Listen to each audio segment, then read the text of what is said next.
Tired of dealing with annoying flies, fruit flies, and gnats in your home? The Zevo Flying Insect Trap is your ultimate solution. Don't wait. Check out the link in the video description now to get your Zevo Flying Insect Trap on Amazon and enjoy a bug-free home today. Kevin O'Leary of Shark Tank fame has revealed that he left Massachusetts for the sandy shores of Florida because of the high taxes in the East Coast state. The multimillionaire businessman, who had a home in Boston, called the New England state Taxachusetts during an appearance on Maria Bartiromo's show on Fox Business. "I left there in Taxachusetts. I moved to Florida. Most of my neighbors where I live are all from hometown Boston and we can't afford to live there anymore," he said. He also name-dropped Senator Elizabeth Warren and squad leader Representative Alexandria Ocasio-Cortez, citing various policies proposed by them over the years to increase taxes on rich people. "These ideas don't work. They just don't work," O'Leary, who now lives near Miami Beach with his wife, said. First, O'Leary mentioned what he called Warren's super tax.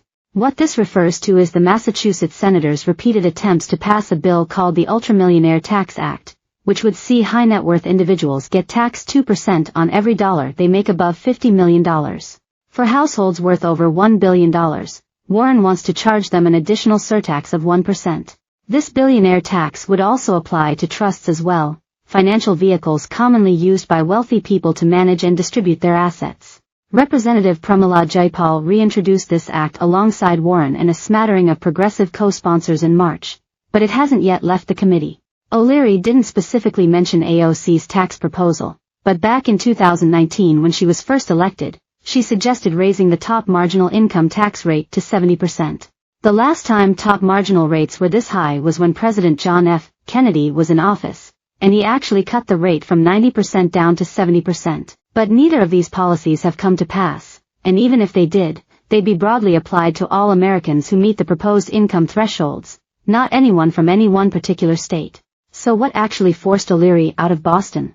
It's likely a ballot measure Massachusetts voters approved in 2022 that hiked taxes for anyone making $1 million or more.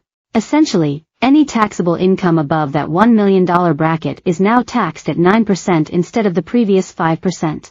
The state government said the new tax has generated an additional $1.8 billion in revenue, which will pay for various transportation and education initiatives. But Florida, where O'Leary chose to officially relocate, has no state income tax at all.